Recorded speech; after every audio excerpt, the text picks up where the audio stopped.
তো আজকে আমরা যা শুনবো আমাদের হেদায়েতের উদ্দেশ্যে শুনবো, আমাদের লাইফটারে চেঞ্জ করার জন্য শুনবো। This Quran is a life changer. এই কোরআন মানুষের লাইফ চেঞ্জ করে। It's a problem solving methodology. এটা প্রবলেমের সলিউশন করে দেয়, সমাধান। কিন্তু এই সমাধান আমাদেরকে নিতে হবে। আমরা এই সমাধান নেওয়ার জন্য প্রস্তুত তো? ইনশাআল্লাহ। সারা বছরই সুস্থ ছিলাম, ঠিক কিনা? পুরো বছরই আমাদেরকে রিজিক দিয়ে ধন্য করেছে কে?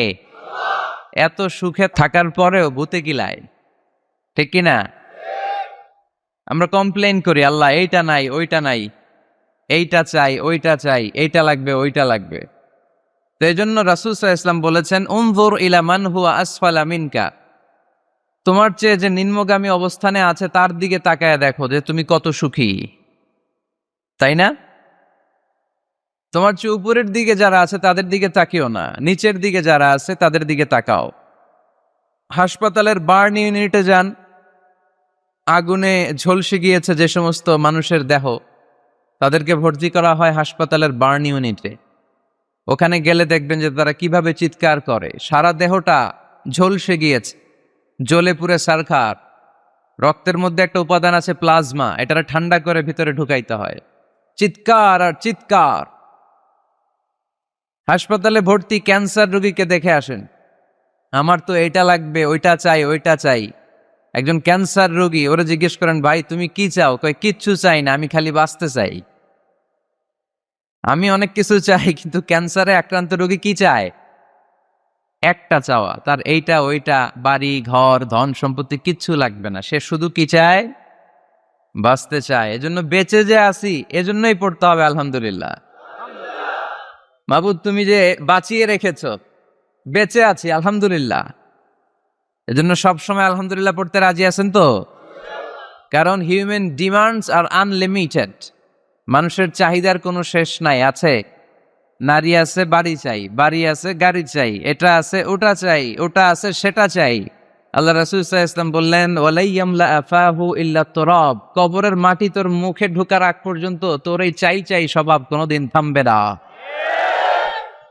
লাউ আন্না লিকুল্লি ইবনি আদম ওয়াদিয়ান মিন যাহাব আহাব্বা আন ইয়াকুনা লাহু ওয়াদিয়ান। আল্লাহ রাসূল সাল্লাল্লাহু আলাইহি ওয়াসাল্লাম বললেন, বনি আদমের প্রত্যেককে যদি একটা করে জান্নাতের স্বর্ণের পাহাড়ের মালিকও বানিয়ে দেয়া হয়। স্বর্ণের পাহাড় দেখছেন আপনারা? আমিও দেখি নাই। তো এই স্বর্ণের পাহাড় প্রত্যেককে যদি একটা করে আল্লাহ মালিক বানিয়ে দেয়, তারপরেও আমরা প্রত্যেকে আরেকটা পাহাড়ের মালিক হওয়ার জন্য ট্রাই করব। স্বভাব। আসলে সমস্যাটা কি? স্বভাব।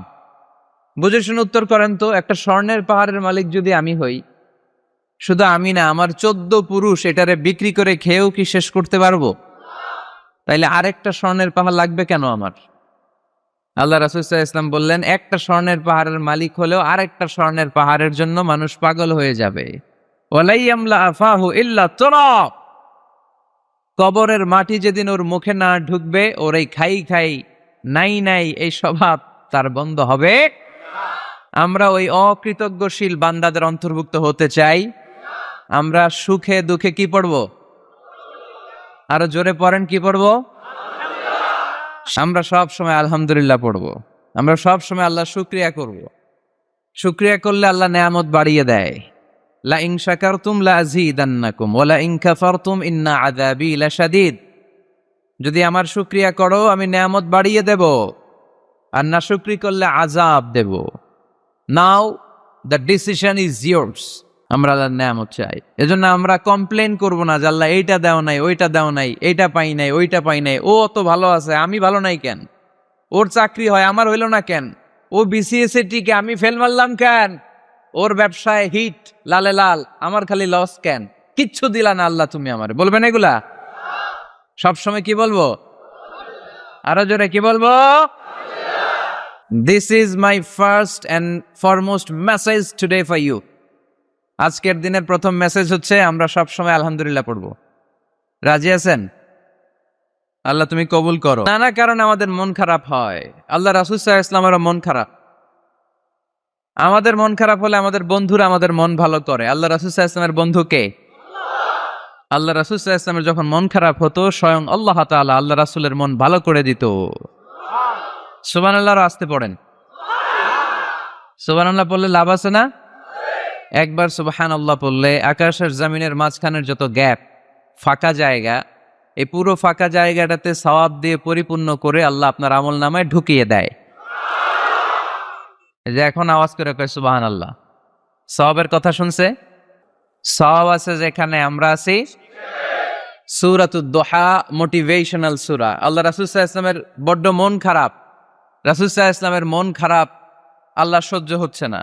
তাই রাসূল সাল্লাল্লাহু আলাইহি ওয়াসাল্লামের মন ভালো করে দেওয়ার জন্য আল্লাহ একটা সূরা নাজিল করলেন। সূরাটার নাম সূরাতু আদ-দুহা। এই সূরার কেন্দ্রীয় আলোচ্য বিষয় হচ্ছে মুমিন কখনো হতাশ হয় না, মুমিন কখনো নিরাশ হয় না, মুমিন কখনো হাল ছেড়ে দেয় না। মুমিন সব সময় ভরসা রাখে একজনের উপর, তিনি কে? আমরা কখনো হতাশ হই না, ঠিক কিনা? আমরা কখনো নিরাশ হই না, ঠিক কিনা? আমরা কখনো হাল ছেড়ে দেই না, আমরা ভরসা রাখি একজনের উপর, তিনি কে? আমাদেরকে রাস্তা দেখায় কে? এজন্য আমরা হাল ছেড়ে দেই না, আমরা নিরাশ হই না, আমরা হতাশ হই না, আমরা ভরসা রাখি একজনের উপর, তিনি কে? হ্যাঁ, এটা ঠিক। মাঝে মাঝে আমাদের জীবনে বিপদ আসে, পরীক্ষা আসে, মুসিবত আসে, এগুলো আসে আমাদেরকে শক্ত করার জন্য, ঠিক কিনা? আমাদের কোমরকে সোজা করার জন্য, আমাদের পায়ের নিচের মাটিকে শক্ত করার জন্য, প্রতিকূল পরিবেশে কি করে বীর দর্পে দাঁড়িয়ে থাকতে হয়, নিজের অস্তিত্বের প্রমাণ দিতে হয়, সেটা শিক্ষা দেবার জন্য। এজন্য মুমিনের হারাবার কিছু নেই। লা তাইয়াসু মির রাউহিল্লাহ, আল্লাহর রহমত থেকে নিরাশ হয়ো না। ইন্নাহু লা ইয়াইয়াসু মির রাউহিল্লাহি ইল্লাল কওমুল কাফিরুন, কাফের ছাড়া, মুশরিক ছাড়া, নাস্তিক ছাড়া, মুনাফিক ছাড়া কেউ কখনো আল্লাহর রহমত থেকে নিরাশ হয় না। আমরা সব সময় আল্লাহর রহমতের ভিখারি, আমরা সব সময় আল্লাহর রহমতের প্রত্যাশী, আমরা সব পরিস্থিতিতে ভরসা রাখি একজনের উপর, তিনি কে? তাহলে এটা হচ্ছে সেন্ট্রাল থিম, যে আমরা হতাশ হব না। Never lose hope, never be frustrated, never be upset. কখনো মন খারাপ করা যাবে না, আমরা আল্লাহর উপর ভরসা রাখি। এটা হচ্ছে কেন্দ্রীয় আলোচ্য বিষয়। এই সূরাটা নাজিলের একটা ব্যাকগ্রাউন্ড আছে। যেহেতু এটা মাক্কি সূরা, আল্লাহ রাসূল সাল্লাল্লাহু আলাইহি ওয়াসাল্লামের কাছে কোরআনের আয়াতগুলো নাজিল হতে শুরু করলো। রাসূল সাল্লাল্লাহু আলাইহি ওয়াসাল্লাম কোরআনের আয়াতগুলো প্রচার করতে শুরু করলো। যাই নাজিল হয় রাসূল সাল্লাল্লাহু আলাইহি ওয়াসাল্লাম কি গোপন করে রাখতেন? বা যা নাজিল হয়েছে তার অর্ধেক শোনাইতেন, বাকিটা শোনাইতেন না? এরকম? ইয়া আইয়ুহার রাসূল বাল্লিগ মা উনজিলা ইলাইক, হে নবী, হে রাসূল, যাই নাজিল হয় আপনি ছড়িয়ে দেন। রাসূল সাল্লাল্লাহু আলাইহি ওয়াসাল্লাম ছড়াইয়া দিতেন। যেটাই নাজিল হয় কাল বিলম্ব না করে বিশ্বনবী এই আয়াতের দাওয়াত দিতে শুরু করতেন। নাজিল হলো ইকরা বিসমি রাব্বিকাল্লাযী খালাক, খালাকাল ইনসানা মিন আলাক, ইকরা ওয়া রাব্বুকাল আকরামুল্লাযী আল্লামা বিল কলম, আল্লামাল ইনসানা মা লাম ইয়ালাম। পড়েন সুবহানাল্লাহ। নাজিল হলো পড়ো তোমার রবের নামে, যিনি শিখিয়েছেন। আমাদেরকে শিখিয়েছে কে? আমাদের সৃষ্টি করেছে কে? Read in the name of your lord who has created, পড়ো তোমার প্রভুর নামে যিনি শিখিয়েছেন। নাজিল হলো 5 আয়াত, আল্লাহ রাসূল সাল্লাল্লাহু আলাইহি ওয়াসাল্লাম পৌঁছে দিলেন। নাজিল হলো ইয়া আইয়ুহাল মুজাম্মিল কুমিল লাইলা ইল্লা কালিলা, বিশ্বনবী পৌঁছে দিলেন। নাজিল হলো ইয়া আইয়ুহাল মুদ্দাসসির কুম ফাআনজির, পৌঁছে দিলেন। যাই আসে পৌঁছে দিতেন, যাই আসে পৌঁছে দিতেন। কিন্তু হঠাৎ করে ওহী আসার ধারাবাহিকতা হুট করে বন্ধ হয়ে গেল, ওহী আর আসে না। ফলে রাসূল সাল্লাল্লাহু আলাইহি ওয়াসাল্লাম নতুন কোন কোরআনের আয়াত মক্কাবাসীদেরকে শোনাতে পারে? মক্কাবাসীরাও এসে রাসূল সাল্লাল্লাহু আলাইহি ওয়াসাল্লামকে খোঁচায়, বলে কি মুহাম্মদ, কিছু বলো না, যে নতুন কিছু শোনাও না, যে এতদিন তো অনেক পটপট করছো, অনেক কথা শোনাইছো, কই তোমার সেই কথা? রাসূল সাল্লাল্লাহু আলাইহি ওয়াসাল্লাম বলতে পারেন না। কেমনে বলবে? উনি কি মন গড়া কিছু বলে? ওমা ইয়ানতিকু আনিল হাওয়া ইন হুয়া ইল্লা ওয়াহয়ুই ইউহা, মন গড়া তিনি কিছু বলেন না, মন মস্তিষ্ক প্রসূত কোনো কথা তিনি জাতির কাছে পেশ করেন না। তিনি তাই বলেন যা তাকে নির্দেশ দেয়া হয়, আর নির্দেশটা দেয় কে? সবাই বলতে লাগলো, মুহাম্মদ তোমার নতুন কথাবার্তা কই? রাসূল সাল্লাল্লাহু আলাইহি ওয়াসাল্লাম চুপচাপ, কিপ সাইলেন্ট। কাফিররা বলতে শুরু করলো, ইন্না মুহাম্মাদান কালাহু রাব্বুহু, মুহাম্মাদের রব মুহাম্মদ রে ভুলে গিয়েছে, মুহাম্মাদের রব মুহাম্মদ রে বর্জন করেছে। তাই তো নতুন কিছু আসে না। মুহাম্মদ তোমার দিন শেষ, তোমার কাছে আর আসবে না ওহী। রাসূল সাল্লাল্লাহু আলাইহি ওয়াসাল্লাম খুব টেনশন শুরু করে দিলেন। আবু লাহাবের স্ত্রী উম্মে জামিল বলতে শুরু করলো, ইন্না শাইতানাকা কাদ তারাকাক, হে মুহাম্মদ তোমার শয়তান তোমারে তরক করছে। নাউজুবিল্লাহ পড়েন। শয়তান দ্বারা উম্মে জামিল সাইয়েদনা জিবরাইল আলাইহিস সালামকে বুঝিয়েছেন। তিনি বুঝিয়েছেন যে মুহাম্মদ, জিবরাইল তোমার কাছে আসে না, শেষ, তোমার দিন শেষ, তোমার খেলা শেষ, আর আসবে না। রাসূল সাল্লাল্লাহু আলাইহি ওয়াসাল্লাম নিজেও ভয় পেয়ে গেলেন। ঘটনা কি? আমার কোনো ভুল হচ্ছে না তো? আমি কোনো অন্যায় করে ফেললাম না তো? আল্লাহ আমার উপর নাখোশ হলেন না তো? আমরাও মাঝে মাঝে এরকম ফ্রাস্ট্রেশনে ভুগি না? কি রে, আল্লাহ বোধহয় আমারে পছন্দ করে না, এত দোয়া করি, আল্লাহ মনে হয় আমার দোয়া কবুল করে না, আল্লাহ মনে হয় আমারে চায় না, আল্লাহ মনে হয় আমারে ভালোবাসে না। তা না হলে আমার দোয়া কবুল হয় না কেন? আমি এত দুঃখী কেন? রাসূল সাল্লাল্লাহু আলাইহি ওয়াসাল্লাম ঠিক একই টেনশনে পড়লেন, ঠিক একই ডিলেমায় পড়লেন, ঠিক একই পেরেশানিতে ভুগলেন। কিরে, ওহী নাজিল হয় না কেন? আমাকে নিয়ে কাফির মুশরিকরা বেদিনরা ঠাট্টা বিদ্রুপ করে, উপহাস করে, কিন্তু আল্লাহ তাআলা কোনো ওহী নাজিল করে না। ঘটনা কি? আমার ভুল হলো না তো? আল্লাহ আমার উপর নাখোশ হলেন না তো? টেনশন।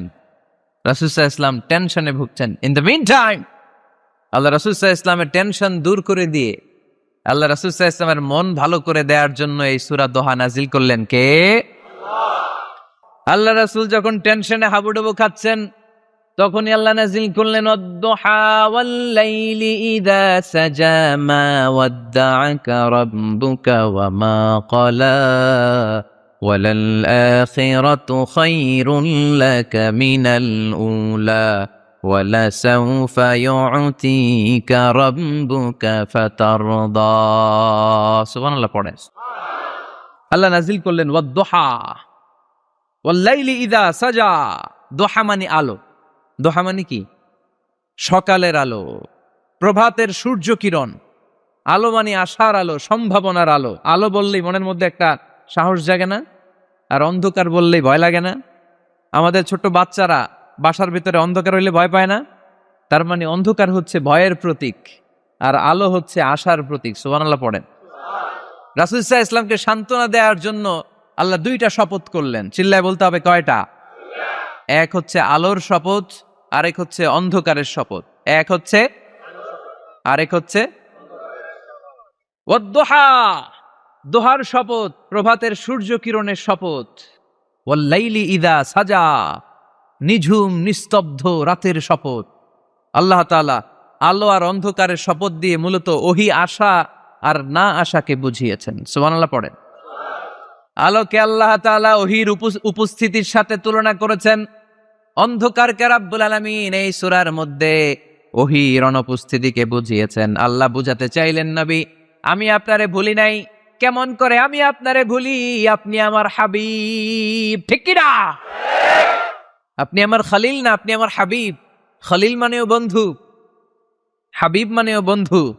ইব্রাহিম আলাইহিস সালাম ছিলেন খলিল, আর আল্লাহ রাসূল ছিলেন হাবিব। খলিলও বন্ধু, হাবিবও বন্ধু, কিন্তু খলিল মানে এমন বন্ধু যেই বন্ধু আল্লাহরে খুশি করার জন্য কাজ করে, আর হাবিব মানে এমন বন্ধু যেই বন্ধুরে খুশি রাখার জন্য আল্লাহ নিজেই কাজ করে। কি কাজ করলেন হাবিবরে খুশি রাখার জন্য? আজকে সব আমরা শুনবো।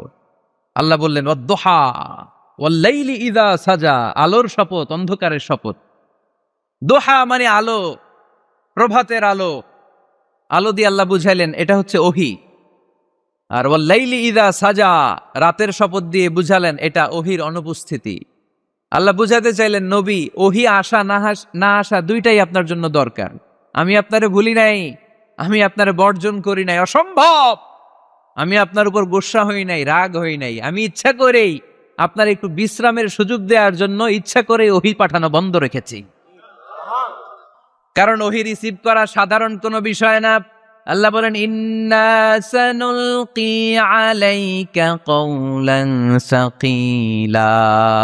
ও নবী, এটা একটা ভারী বাণী, এটা শক্তিশালী বাণী, এটা একটা পাওয়ারফুল মেসেজ, এটা যেন তেন কোনো বাণী নয়। কোরআনের বাণীটা কার? সব সময় যদি নবী আমি ওহী পাঠাই আপনার কষ্ট হয়ে যাবে। আমরা সপ্তাহে সরকারি চাকরি যারা করেন 7 দিনে কাজ করেন কয়দিন? হ্যাঁ, 5 দিন। ছুটি কয়দিন? তো পুরা সপ্তাহ 7 দিনে যদি কাজ থাকতো করতে পারতেন? কথা বলেন। আবার 7 দিনে যদি ছুটি থাকতো ভাল লাগতো? আল্লাহ বুঝাতে চাইলেন নবী লাগাতার যদি ওহী নাজিল করি, এটা রিসিভ করা, এই দাওয়াতটা যথাযোগ্য মর্যাদায় পৌঁছে দেয়া, এটা আপনার জন্য কষ্ট হয়ে যাবে। কারণ ওহী এটা সাধারণ কোনো বাণী নয়, এই বাণীটা কার? আল্লাহ রাসূল যখন ঘোড়ার উপরে কিংবা ওটের উপরে থাকা অবস্থায় কোরআনের আয়াত নাজিল হতো ওনার উপর, কোরআনের ভারে, কোরআনের পাওয়ারে ওটের পা গুলো, ঘোড়ার পা গুলো মরুভূমির বালির মধ্যে দেবে যেত। এত পাওয়ারফুল বাণী। লাউ আনজালনা হাযাল কুরআনা আলা জাবাল লারাআইতাহু খাশিআম মুতাসাদ্দিআম মিন খাশিয়াতিল্লাহ। হে নবী, কোরআনকে আপনার কাছে না পাঠিয়ে পাহাড়ে নাজিল করলে, মাউন্ট এভারেস্টে নাজিল করলে, তুর পাহাড়ে নাজিল করলে, আল্পস পর্বতমালায় নাজিল করলে, আলাস্কা মাউন্টেন রেঞ্জ এটার উপর নাজিল করলে, এই ময়মনসিংহের গারো পাহাড়ের উপর নাজিল করলে, মুহূর্তে এই পাহাড়গুলো ভেঙে চুড়ে চুরমার হয়ে খান খান হয়ে যেত। তার মানে এই বাণীটা কি হালকা না শক্ত? ওটের উপর থাকা অবস্থায় যখন কোরআন নাজিল হতো ওটের পা দেবে যেত। ঘোড়ার উপর থাকা অবস্থায় কোরআন নাজিল হলে ঘোড়া বসে যেত। শীতের রাতে কোরআন নাজিল হলে আম্মাজান আয়েশা বলেন আমরা কম্বল গায়ে দিয়ে কাঁপতাম। ওয়া ইন্না জাবিনাহু লা ইয়াতাফাসসাদু আরাকান, রাসূল সাল্লাল্লাহু আলাইহি ওয়াসাল্লামের দাড়ি আর থুতনি বেয়ে ঝরঝর করে ঘাম ঝরতো। এক সাহাবীর মাথার মধ্যে পা রেখে বিশ্বনবী শুয়ে আছেন, ঘন্টাখানিক শুয়ে থাকলেন। সাহাবী বলে আমার ব্যথা লাগে না। বিশ্বনবী শুয়ে আছেন, হঠাৎ করে বিশ্বনবী ঘুম থেকে জাগলেন, কিন্তু এই সাহাবীর রানের উপর থেকে মাথা তোলেন নাই। ইন দ্য মিন টাইম কোরআনের আয়াত নাজিল হওয়া শুরু হলো। সাহাবী বলেন 1 ঘন্টা শুয়ে আছে আমি টের পাই না, কিন্তু যখন কোরআনের আয়াত নাজিল হলো মনে হলো উহুদ পাহাড়টা আমার পায়ের উপরে চেপে বসেছে। ঘন্টাখানিক শুয়ে আছে বিশ্বনবী সাইয়েদনা যায়েদ রাদিয়াল্লাহু তাআলা আনহুর রানের মধ্যে মাথা রেখে, উনি টেরই পাচ্ছেন না। কিন্তু ইন দ্য মিন টাইম হঠাৎ করে সাইয়েদনা জিবরাইল কোরআনের আয়াত নিয়ে আসলেন। বিষ্ণু ইসা ইসলাম কোরআনের আয়াত রিসিভ করতে শুরু করলেন। যখনই কোরআনের আয়াত নাজিল হলো সাহাবী বলেন বিশ্বনবীর মাথার ওজনটা এত বেড়ে গেল আমার মনে হচ্ছে মুহূর্তের মধ্যে আমার পায়ের রান ফেটে খান খান হয়ে যাবে। তার মানে এই কোরআনের মধ্যে পাওয়ার আছে না নাই? এটাকে হালকা বাণী না ভারী বাণী? প্রতিদিন যদি এই ভারী ভারী কথা বিশ্বনবীর কাছে রিসিভ হয়, বিশ্বনবী এই ওহির ভার স্নায়ুতে সহ্য করতে পারবে? আল্লাহ বলেন নবী আপনার কষ্ট হচ্ছে, এটা দেখে আমি ইচ্ছা করে ইন্টেনশনালি ইচ্ছা করে আপনার বিশ্রাম আর রেস্টের ব্যবস্থা রাখার জন্য কয়েকদিন ইচ্ছা করে ওহী নাজিল বন্ধ রেখেছি। কাফিররা বলে আমি আপনারে ভুলে গেছি। নো, নেভার, অসম্ভব। আপনি আমার হাবিব, আপনারে ভুলে যাওয়া আমার পক্ষে অসম্ভব। আমি আপনার উপর রাগ করি নাই, আমি ইচ্ছা করে ওহী নাজিল না করে আপনার কিছুদিনের জন্য ছুটি আর বিশ্রামের ব্যবস্থা করে দিয়েছে। চিল্লায় পড়েন সুবহানাল্লাহ। এজন্য আল্লাহ শপথ করে বললেন ওয়াদ-দুহা ওয়াল-লাইলি ইযা সাজা মা ওয়াদ্দাআকা রাব্বুকা ওয়া মা ক্বালা। আলোর শপথ, অন্ধকারের শপথ। তারপরে বিশ্বনবীরে রব্বুল আলামিন 3টা কনফার্মেশন শোনালেন। কয়টা? প্রথমে 2টা ওথ, মানে 2টা শপথ, তারপরে 3টা কনফার্মেশন, তারপরে 3টা রিমাইন্ডার, এন্ড ফাইনালি 3টা ওয়ার্ক প্ল্যান, মানে কর্মসূচি। বাংলায় বললে প্রথমে আল্লাহ 2টা শপথ করেছেন, তারপরে 2টা কনফার্মেশন করেছেন, মানে আমি আপনাকে কনফার্ম করলাম যে এগুলো আমি আপনাকে দেব। তারপরে 3টা রিমাইন্ডার দিয়েছেন, নবী আগে আপনারা কি দিছি শোনেন। আর সর্বশেষ আল্লাহ তাআলা বিশ্বনবীকে 3টা ওয়ার্ক প্ল্যান দিয়েছেন, মানে কর্মসূচি। চিল্লায় পড়তে হবে সুবহানাল্লাহ। কনফার্মেশন নাম্বার 1, মা ওয়াদ্দাআকা রাব্বুকা ওয়া মা ক্বালা। ও নবী চিন্তা করবেন না, আমি আপনারে ভুলি নাই, আমি আপনারে বর্জন করি নাই। কাফেররা যে বলে আমি আপনারে ছেড়ে দিয়েছি, ভুলে গিয়েছি, নো, আমি আপনারে ভুলি নাই, আপনারে ভুলা আমার পক্ষে সম্ভব না। সুবহানাল্লাহ পড়েন। 2 নাম্বার কনফার্মেশন আল্লাহ বললেন ওয়ালাল আখিরাতু খায়রুল লাকা মিনাল উলা। পড়েন ওয়ালাল আখিরাতু খায়রুল লাকা মিনাল উলা। ও নবী দুনিয়ার জীবনের চাইতে আখিরাতের জীবন আপনার জন্য শ্রেষ্ঠ। কিন্তু আমরা দুনিয়ার পিছনে পড়ে থাকি। আল্লাহ বললেন ওয়ালাল আখিরাতু, অবশ্যই আখিরাত খায়রুল লাকা, আপনার জন্য উত্তম, মিনাল উলা, এই দুনিয়ার চেয়ে, and verily indeed the hereafter is far better for you than this দুনিয়া। অবশ্যই অবশ্যই এই দুনিয়ার ক্ষণস্থায়ী জীবন আপনার জন্য উত্তম নয়, আখিরাত এই দুনিয়ার চেয়ে হাজার গুণ বেশি উত্তম। চিল্লায় কোন সুবহানাল্লাহ। আবার আরেক আয়াতে আল্লাহ বললেন বাল তুসিরুনাল হায়াতাদ দুনিয়া ওয়াল আখিরাতু খায়রুন ওয়া আবাকা। তোমরা এই দুনিয়ার জীবনকে প্রাধান্য দিয়ে থাকো, কিন্তু দুনিয়াটা শ্রেষ্ঠ নয়, আল্লাহর কাছে আখিরাত হলো শ্রেষ্ঠ, আখিরাত হলো স্থায়ী। সুবহানাল্লাহ পড়েন। তাহলে প্রথমে কনফার্ম করলেন নবী নো টেনশন, নো টেনশন, আমি আপনার সাথে আছি। আল্লাহ যদি সাথে থাকে আর কিছু লাগে? 2 নাম্বার কনফার্মেশন। আচ্ছা, আমরা মাঝে মাঝে মেসেজ পাঠালে মেসেজ পৌঁছলো কিনা কনফার্মেশন আছে না? কনফার্মেশন মেসেজ পাঠায় না? একটা টপ আপ করলাম বা ইন্টারনেটের প্যাকেজ নিলাম, এটা অ্যাক্টিভ হলো কিনা একটা কনফার্মেশন মেসেজ আসে না? প্রথম কনফার্মেশন, নবী আমি আপনার সাথে আছি। দ্বিতীয় কনফার্মেশন, নবী এই দুনিয়ায় সাময়িক কিছু কষ্ট করেন, কিন্তু আখিরাতে আপনার জন্য কল্যাণ রেখে দিয়েছে কে? 3 নাম্বার কনফার্মেশন, আল্লাহ বললেন ওয়ালা সাউফা ইউতিকা রাব্বুকা ফাতারদা। ও নবী আমি আপনার সাথে আছি, আখিরাতকে আপনার জন্য সাজিয়ে প্রস্তুত করে রেখেছি, আর এই দুনিয়ার বুকে এমন এমন জিনিস আমি আপনারে দান করব, এগুলো পেয়ে দুনিয়ায় আপনি খুশি হয়ে যাবে। এমন এমন জিনিস আমি আপনাকে দেব, and verily I'm gonna give you something that will make you happy.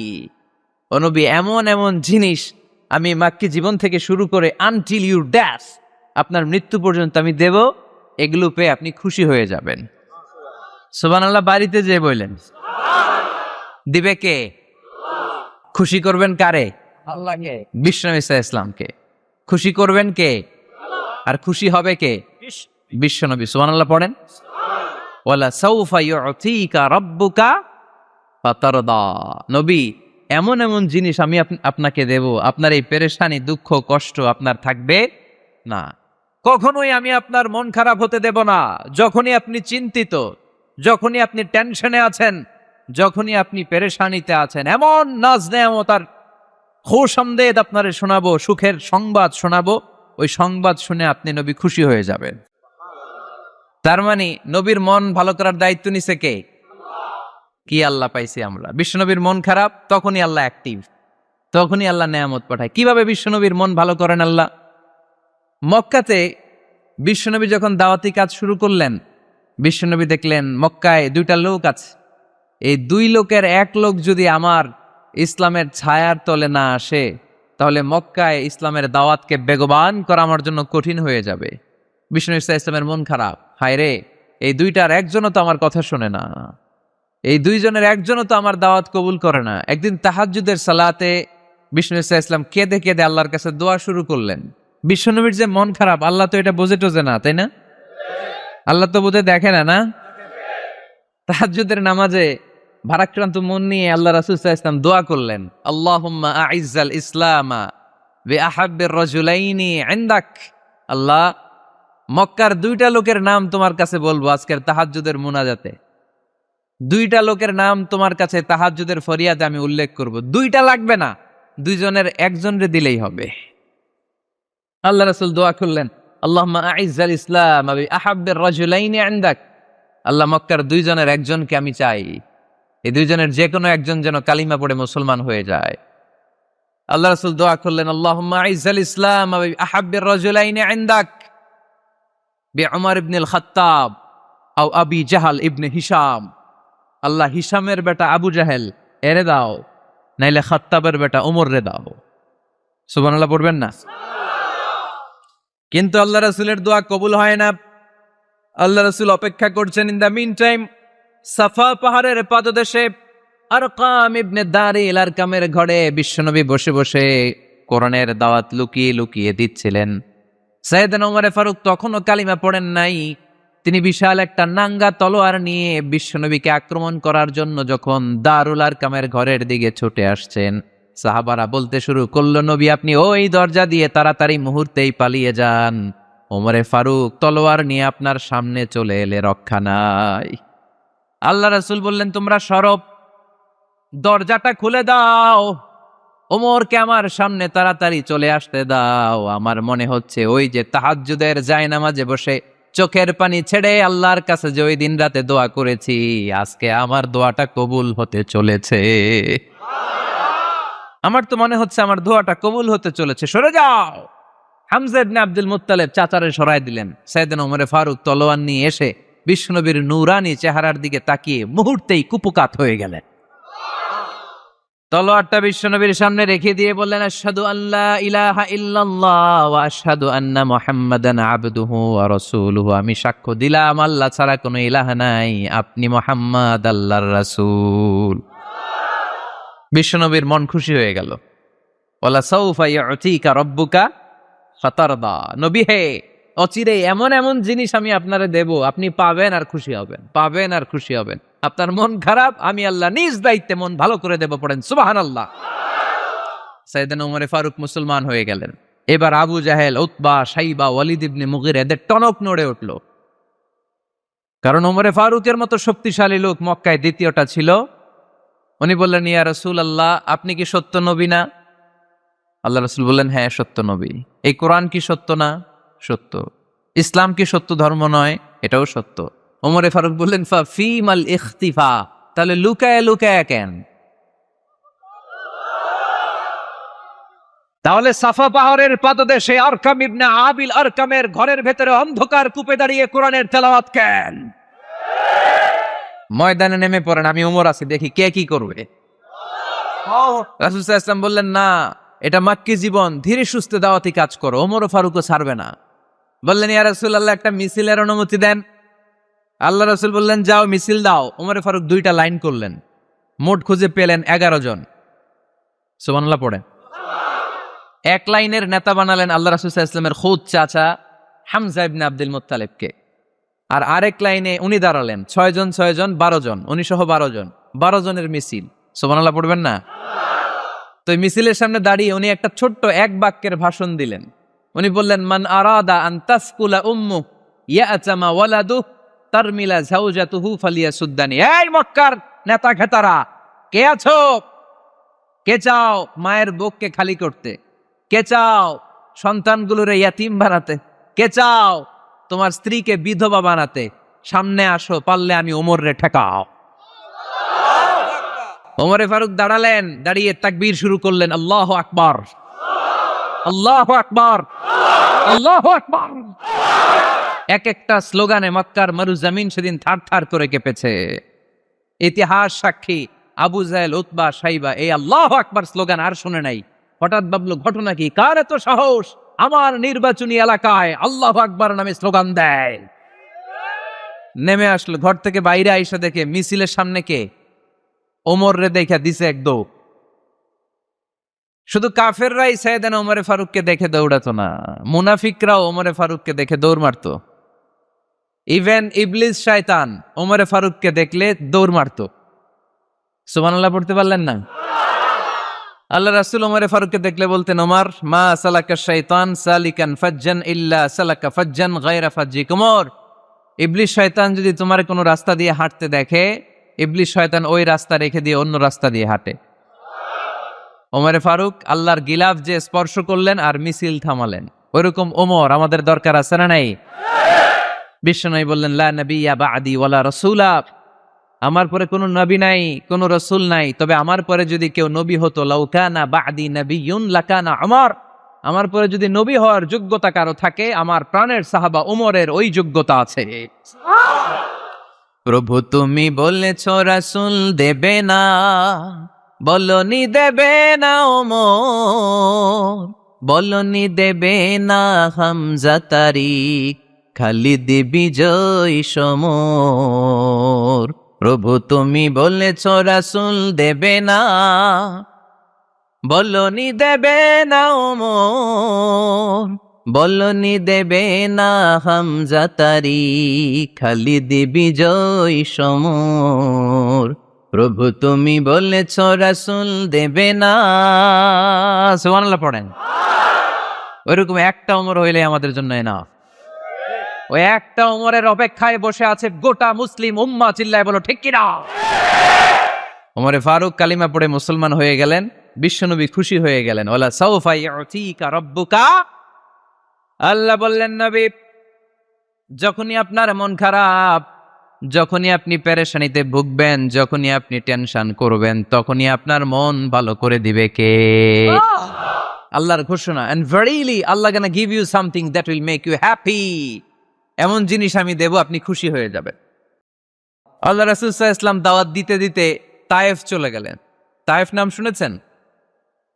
Mecca থেকে 80 মাইল দূরে। আমি গিয়েছি কয়েকবার। ঠান্ডা এলাকা, 6000 ফিট উঁচু, মেঘ নেমে আসে। তায়েফে গেলে কেউ বিশ্বাসই করবে না এটা সৌদি আরবের অংশ। বৃষ্টি হয়, কি হয়? চাষাবাদ হয়, অনেক ফলমূল আর শাকসবজি পাওয়া যায়। আল্লাহ রাসূল সাল্লাল্লাহু আলাইহি ওয়াসাল্লাম 80 মাইলের মরুর পথ পাড়ি দিলেন। আমাদের মতো প্রাইভেট কারে চড়ে গেছিলেন, তাই না? আহা, এই লম্বা মরুর পথ, তপ্ত মরুভূমি, সূর্যের প্রচন্ড তাপ উপেক্ষা করে তায়েফে গেছিলেন জমির মামলার মীমাংসা করতে। কি করতে? তায়েফবাসীদেরকে দাওয়াত দেওয়ার জন্য। আল্লাহ রাসূলের নিজের কোনো স্বার্থ ছিল? কথা কয় না। তায়েফবাসীদেরকে জাহান্নামের আগুন থেকে বাঁচানোর জন্য, তায়েফবাসীরা যাতে মাইন না খায়। আহা, কি নবী ছিল! সে কোন বন্ধু বল বেশি বিশ্বস্ত, সে কোন বন্ধু বল বড় বিশ্বস্ত, কার কাছে মন খুলে দেয়া যায়, কার কাছে প্রাণ খুলে বলা যায়, হওয়া যায় অতি আশ্বস্ত। তার নাম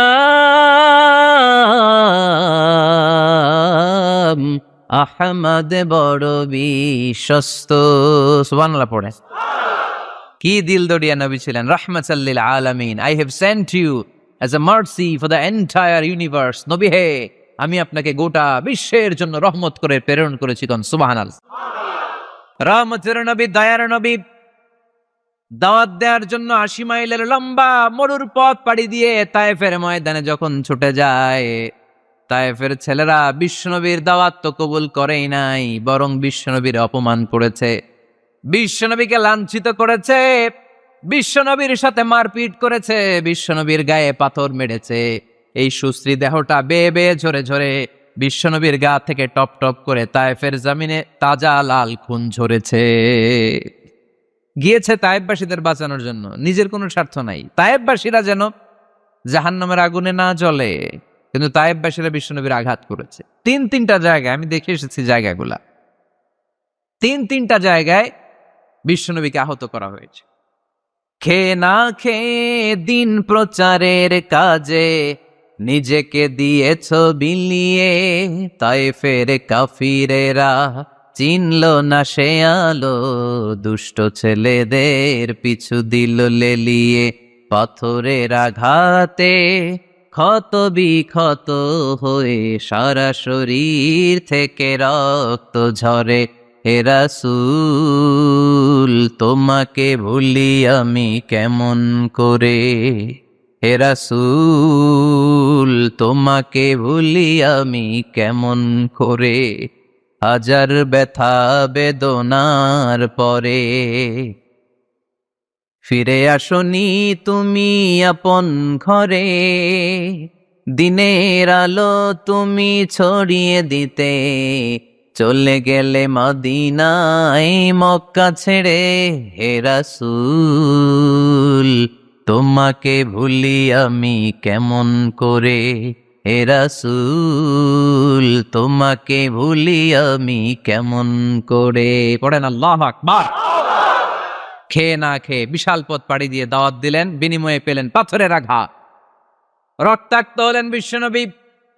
আদ্দাস নামে খ্রিস্টান ছেলে বিশ্বনবীর হাতে কালিমা পড়ে মুসলমান হয়ে গেল। আল্লাহু আকবার।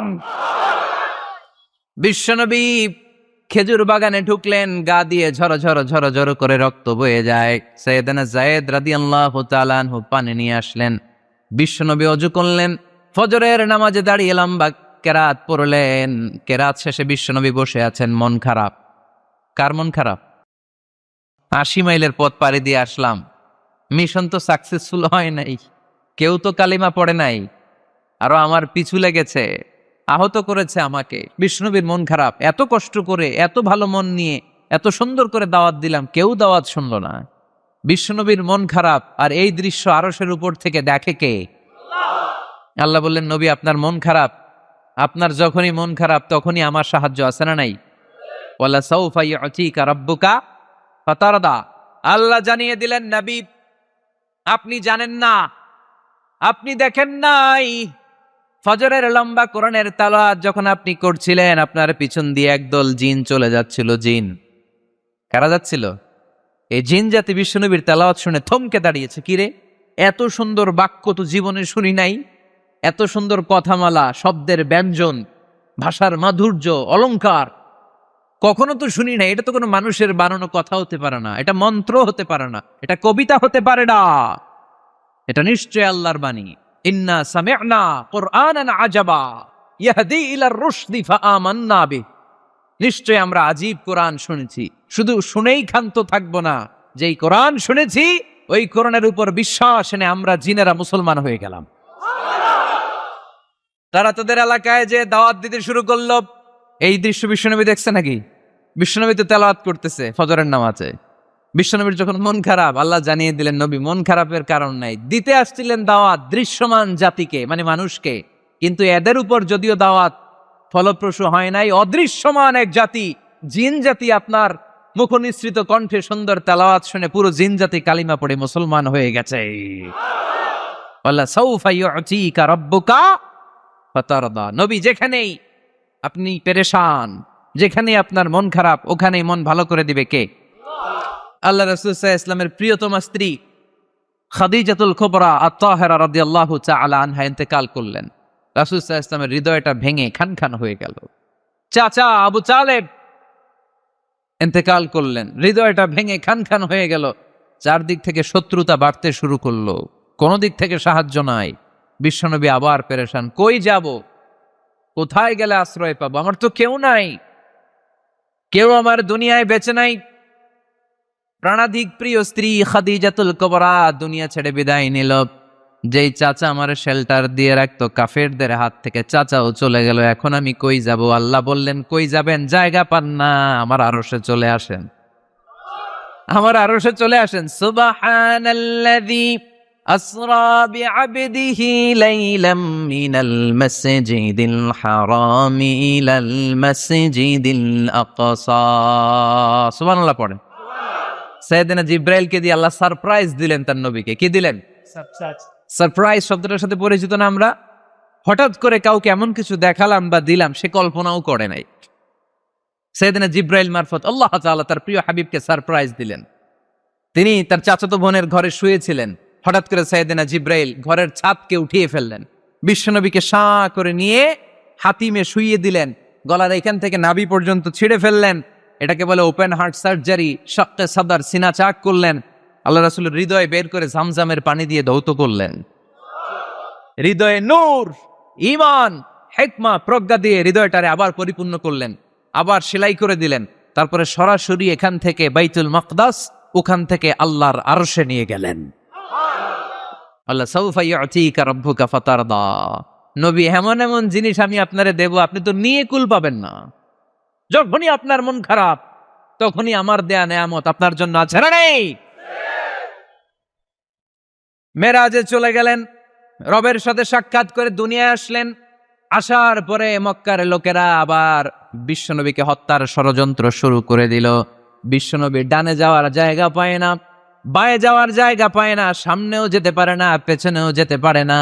আল্লাহ বললেন, নবী এই এলাকায় আর থাকার দরকার নাই, আপনি মদিনায় চলে যান। তবা, তয়বা, মদিনাতুন নবী, পবিত্র শহর, যে শহরের মাটিতে বরকত, যে শহরের বালুতে বরকত। চিল্লায় পড়েন সুবহানাল্লাহ। বিশ্বনবী আল্লাহ তাআলার আদেশে এই কষ্টকর পরিস্থিতি থেকে উত্তরণের জন্য মক্কা থেকে মদিনায় গেলেন। মদিনায় যাওয়ার সাথে সাথে লোকজন গাইতে শুরু করলো, তালাআল বাদরু আলাইনা মিন সানিয়াতিল ওয়াদা ওয়াজাবা শুকরু আলাইনা ما دعا لله دا أيها المبعوث فينا جئت من أمر المطاع جئت شرفت المدينة مرحبا يا خير دار সবাই পড়েন طلع البدر علينا من ثنيات الوداع وجب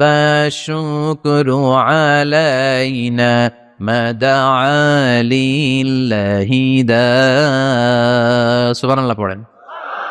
মক্কায় অত্যাচার, মক্কা থেকে গেলেন, সবাই ফুল নিয়ে দাঁড়ায় আছে আর পড়তে আরম্ভ করছে তলা আল বদ্রু আলাইনা। আবার বৃদ্ধ বনিতা, মদিনার ছোট বড় মাঝারি নারী পুরুষ কেউ বাদ যায় নাই, সবাই বিষ্ণু ইসলামকে ওয়েলকামিং রিসেপশন দেওয়ার জন্য চলে এসেছে। এই দৃশ্য দেখে বিশ্বনবীর মন খারাপ ছিল, আবার মন ভালো হয়ে গেল। এজন্য আল্লাহ বললেন ওয়াদ-দুহা ওয়াল-লাইলি ইযা সাজা মা ওয়াদ্দা'আকা রাব্বুকা ওয়া মা ক্বালা ওয়ালাল-আখিরাতু খায়রুল লাকা মিনাল উলা ওয়ালাসাউফা ইউ'তিকা রাব্বুকা ফাতারদা। সুবহানাল্লাহ পড়েন আওয়াজ করে। ওয়ালাসাউফা ইউ'তিকা রাব্বুকা ফাতারদা।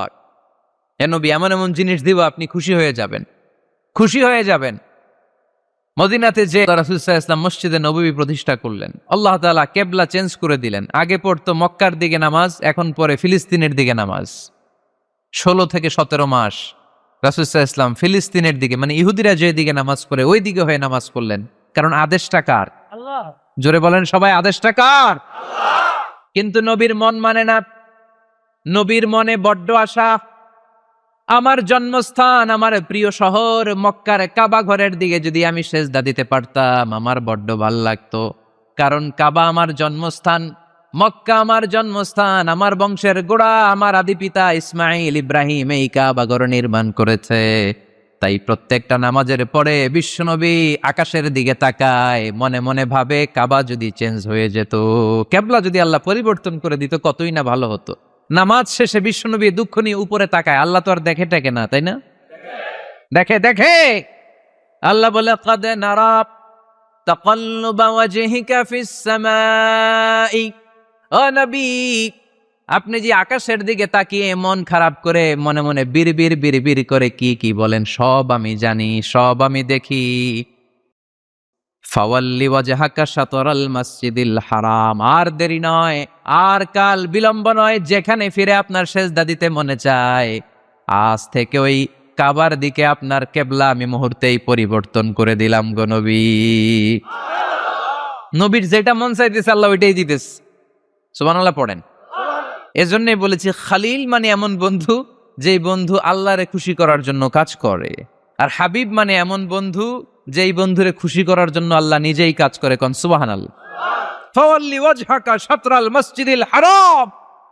মসজিদে হারামের দিকে মুখ ঘুরান নবী, মুখ ঘুরান। আপনার দুঃখ আমার সহ্য হয় না, যেদিকে আপনার নামাজ পড়তে মনে চায় ওই কাবার দিকেই পড়েন, চিল্লায় কোন সুবহানাল্লাহ। এভাবে যত জায়গায় নবী চিন্তিত, নবীর চিন্তা দূর করে দিছে কে? আল্লাহ। আল্লাহ রাসূল এই কোরআন থেকে জানতে পারলেন আগের নবীরা হায়াত পেয়েছে 1000 বছর, 2000 বছর। আগের নবীর উম্মতেরা হায়াত পেয়েছে 800 বছর, 1200 বছর। আমাদের নবী পৃথিবীতে বেঁচে ছিলেন কয় বছর? সবাই বলেন। এবং সুনানে তিরমিজির হাদিস, আল্লাহ রাসূল সাল্লাল্লাহু আলাইহি ওয়াসাল্লাম বলেছেন আমারু উম্মতি মা বাইনা আস-সিত্তিন ইলা 70। আমার উম্মতের গড় বয়স হবে 60 থেকে 70। ওয়া আকাল্লুহুম মা ইয়াজুজু যালিক। এর চেয়ে বেশি হায়াত পাবে হাতে গোনা অল্প কয়েকজন। বেশিরভাগই 60-70-এর মধ্যে মরে শেষ, ঠিক কিনা? এখন আমাদের সমাজের কি অবস্থা? এটাই তো। কত কত বাঁচে? 100 বয়স হয়েছে এরকম কে কে আছেন দেখি? আচ্ছা 80 বছর কার আছে দেখি? 80 পাওয়া যাবে বোধহয় দুই একটা। ওই যে মাশাআল্লাহ মাশাআল্লাহ মাশাআল্লাহ, এই চাচারা আছে, আল্লাহ কবুল করুক, আল্লাহ আরো হায়াত বাড়ায় দেখ। 50 আছেন কে কে দেখি? 50 অনেক অনেক, হাত নামান হাত নামান। অনেক হায়াত পাইছেন আপনারা, আল্লাহ আরো হায়াত দেখ, আরো হায়াত দাস করুক পড়ি আমিন। আমার উম্মতি মা বাইনা 60 ইলা 70। আমার উম্মতের গড় বয়স হবে 60 থেকে এই কথা শোনার পরেই বিশ্বনবী আবার কাঁদতে শুরু করলেন। কারণ বিশ্বনবীর টেনশন হচ্ছে, আগের উম্মতের হায়াত পাইছে বেশি, আবাদত করছেও, আমার উম্মত হায়াত পাইছে কম, আবাদতের সুযোগও। হায় রে, আমার উম্মতের কি হবে, আমার উম্মতের কি হবে? এই নবী তো এমন নবী, সব নবীকে আল্লাহ একটা দোয়া করার সুযোগ দিয়েছিলেন, যে দোয়াটা করা মাত্রই কবুল। এটাকে আরবিতে বলে দাওয়া মুস্তাজাবা, লিকুল্লি নবিয়িন দাওয়া মুস্তাজাবা। সব নবীকে আল্লাহ একটা করে দোয়া করার সুযোগ দিয়েছে, আর এই দোয়াটা করা মাত্রই কবুল।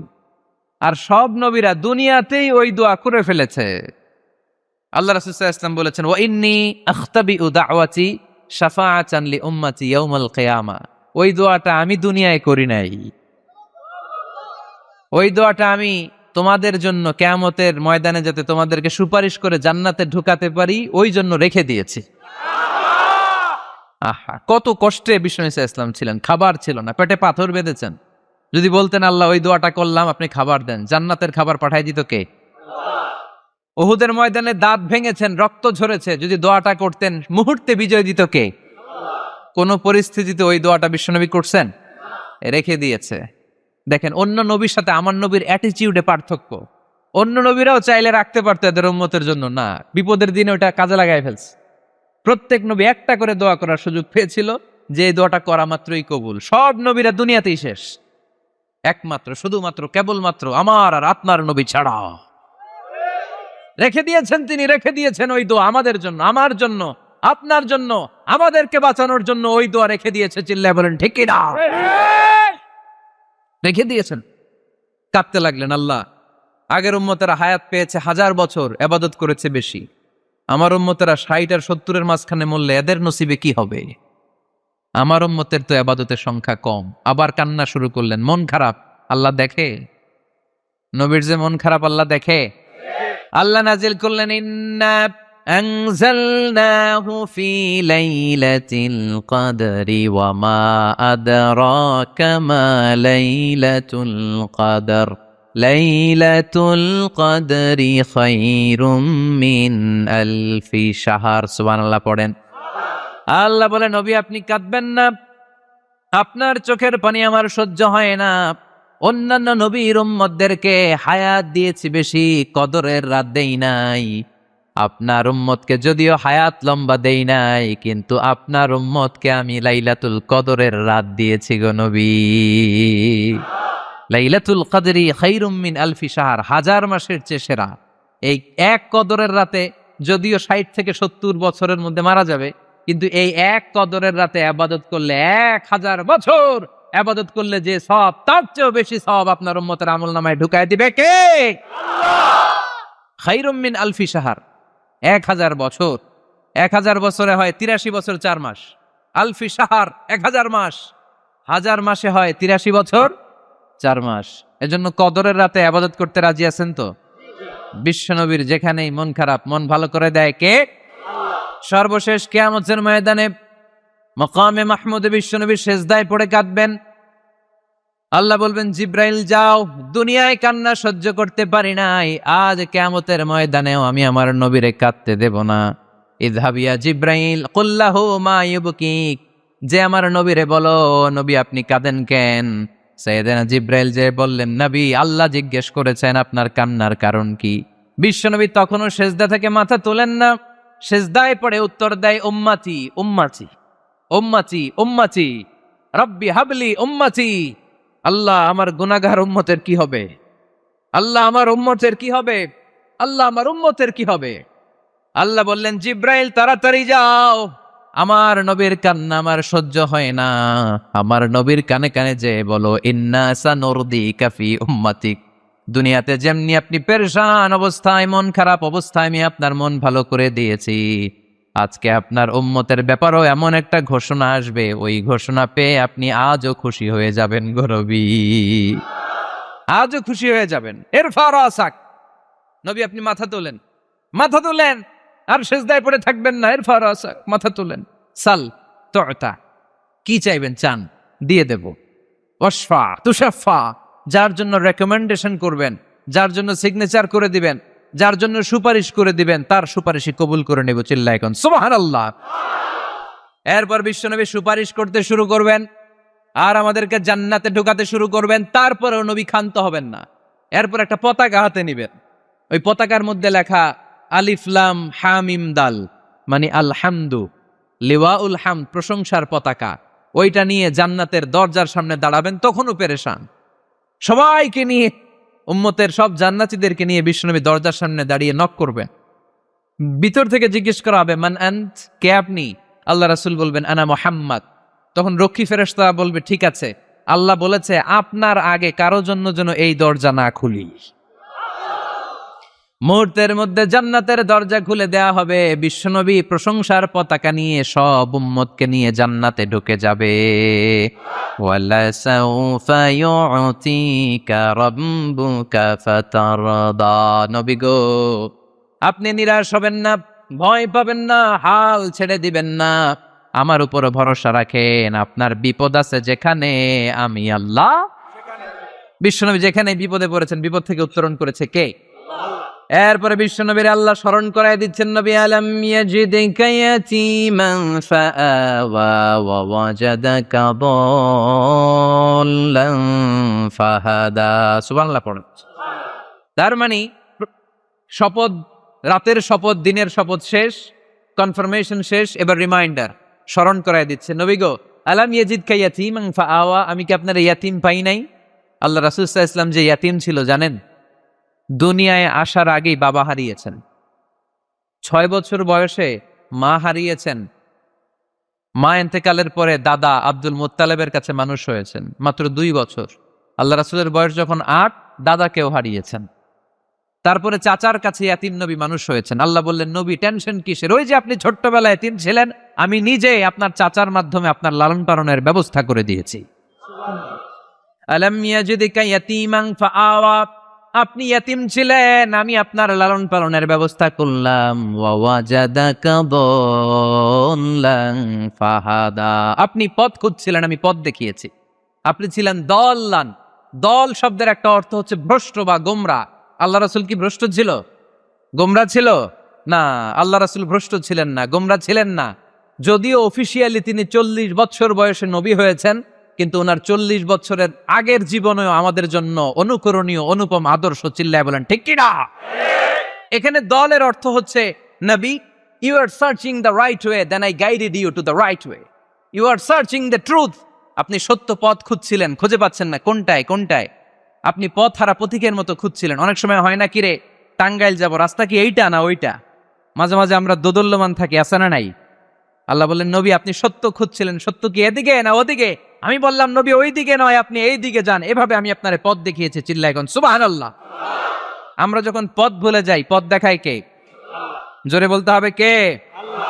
আমি যদি কোনদিন পথ ভুলে যাই, হাতছানি দিয়ে কাছে নিও, মমতার বন্ধনে আমায় বেঁধে সব ভুল ক্ষমা করে দিও। পড়েন, আমি যদি কোনদিন পথ ভুলে যাই, হাতছানি দিয়ে কাছে নিও, মমতার বন্ধনে আমায় বেঁধে সব ভুল ক্ষমা করে দিও। চিল্লায় পড়তে হবে আমিন। এটা কিন্তু একটা দোয়া, যদি আল্লাহ পথ ভুলে যাই পথ দেখায় দিও। প্রতিদিনই কিন্তু এই দোয়াটা পড়ি সূরা ফাতিহায়, ইহদিনাস সিরাতাল, সবাই বলেন ইহদিনাস সিরাতাল। ও আল্লাহ, show us the right path, show us the correct path, show us the straight path. আল্লাহ সোজা রাস্তা দেখান, যে রাস্তা শুরু হয়েছে দুনিয়ায়, ঢুকে গিয়েছে জান্নাতে। ও জাদাকা দাল্লান, আপনি পথ খুঁজছিলেন, আমি আপনার পথ দেখিয়েছি। ওয়া জাদাকা আইলান ফাআগনা, আপনি ছিলেন নিঃস্ব, আমি আপনাকে ধনাঢ্য বানিয়েছি।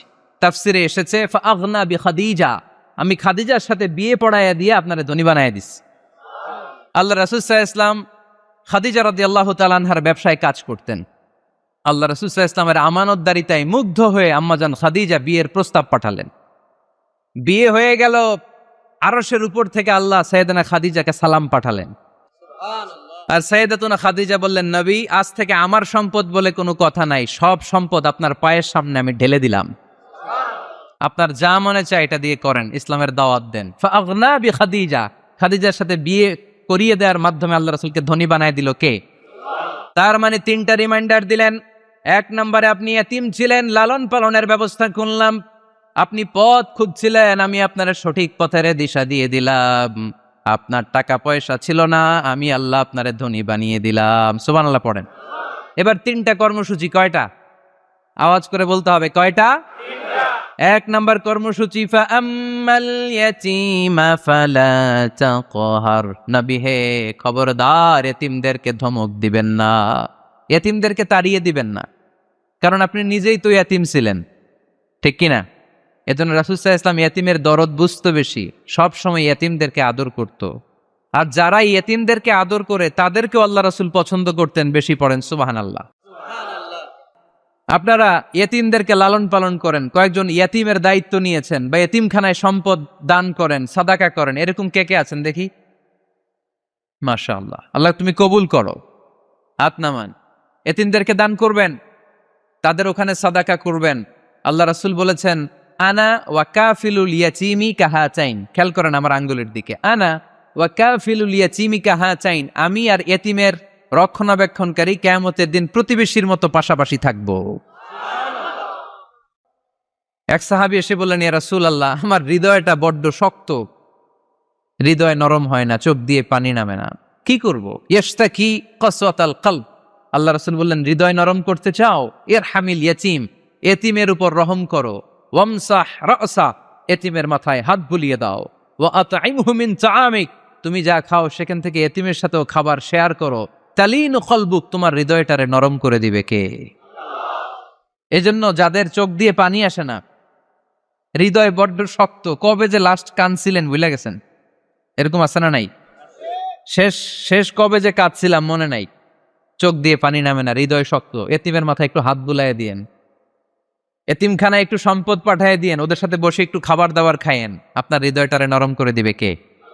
এই বাংলার জমিনে অনেক লোক আছে এতিমের সম্পদ খেয়ে মেরে দেয়, আছে না নাই? আল্লাযীনা ইয়াকুলুনা আমওয়ালাল ইয়াতামা যুলমান ইন্নামা ইয়াকুলুনা ফী বুতুনিহিম নারা ওয়া সায়াসলাউনা সাঈরা। আল্লাহ বললেন, খবরদার এতিমের সম্পদ মেরে দিও না। যারা এতিমের সম্পদ অন্যায়ভাবে ভক্ষণ করেছো, তার সম্পদ খাও নাই, পেটে আগুন ঢুকিয়েছো, কিয়ামতের দিন ওই আগুনের মধ্যেই থাকবা, ঠিক কি না? ভাই মারা গেছে, ভাতিজার দায়িত্ব পাইছে, সব সম্পদ মাইরা খাইয়া দিস, আছে না নাই? খবরদার, সম্পদ খান নাই আপনি, আগুন খাইছেন, আগুন ঢুকিয়েছেন পেটে, আর ওই আগুনের মধ্যে আপনার বাসস্থান জাহান্নামে নির্ধারণ করে দিবে কে? এজন্য বিশ্বনবীর প্রথম কর্মসূচি দিলেন আল্লাহ। নবী, যেহেতু আপনি এতিম ছিলেন, তাই ফাআম্মাল ইয়াতীমা ফালা তাকহার, নবী এতিমদেরকে আপনি ধমক দিবেন না, তাড়িয়ে দিবেন না।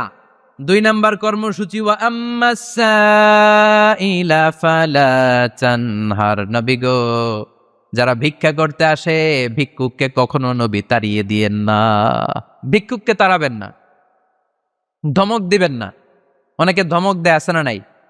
আপনি বড় সাহেব, বড় বাড়ির মালিক, একজন আসছে ভিক্ষা করতে, আপনি তাড়ায় দিচ্ছেন, ওরেও বড় সাহেব বানাইতে পারতো কে? ও যেখানে দাঁড়িয়ে ভিক্ষা করে ওই জায়গায় আপনারা ভিক্ষুক বানাতে পারতো কে? আপনি গাড়িতে চড়ে বেড়ান, রাস্তায় জ্যামের মধ্যে যখন প্রাইভেট কারগুলো আটকে যায়, পথ শিশুরা ছোট্ট ভাঙ্গা থালা নিয়ে গ্লাসের সামনে এসে গ্লাসে নক করে, বলে, স্যার 2 দিন ধরে কিছু খাই নাই, 5টা টাকা দেন, বলে না? আহা, গ্লাসও নামায় না অনেকে, ধমক দেয়। খবরদার, ধমক দিয়েন না। ওরে প্রাইভেট কারে বসাইতে পারতো কে? ভাঙ্গা থালা দিয়ে আপনারে ফুটপাতে নামায় দিতে পারতো কে? এই যে বিশ্বনবীরে সাবধান করলেন, বিশ্বনবীকে বলার মাধ্যমে গোটা উম্মার জন্য আল্লাহ শিক্ষা রেখে দিয়ে বললেন, ফাআম্মাল ইয়াতীমা ফালা তাকহার ওয়া আম্মাস সাইলা ফালা তানহার। ও নবী, খবরদার ইয়াতীমদের সাথে কখনো কর্কশ আচরণ করবেন না। যারা ভিক্ষা করতে আসে, যারা ফরিয়াদি, তাদেরকে ধমক দিয়ে তাড়িয়ে দিবেন না। ওয়া আম্মা বিনি'মাতি রাব্বিকা ফাহাদ্দিস। সুখে দুঃখে সব সময় আল্লাহর নেয়ামতের বর্ণনা শুরু করে দেন। আলহামদুলিল্লাহ পড়েন। ওয়া আম্মা বিনি'মাতি রাব্বিকা ফাহাদ্দিস। যে নেয়ামত পেয়েছেন এটা বর্ণনা করেন। আমরা নেয়ামতের শুকরিয়াও করব, বর্ণনাও করব। ইন্নাল্লাহা ইউহিব্বু আইয়ারা আসারা নি'মাতিহি আলা আবদি।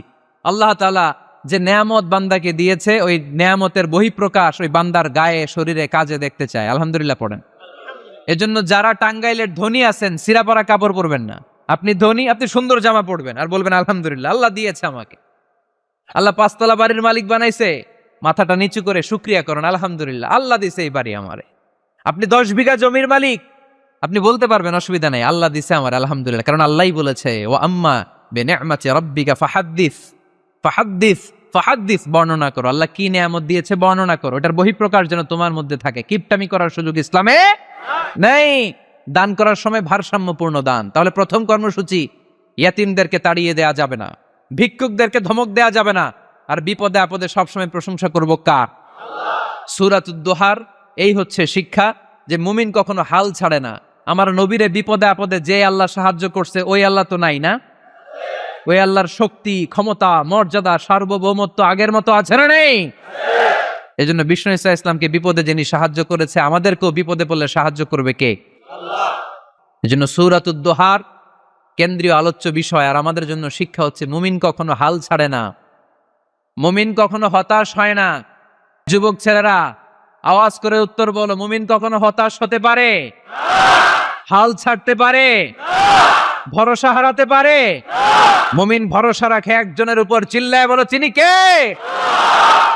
আমরা বিপদে আপদে আল্লাহর উপর ভরসা রাখবো।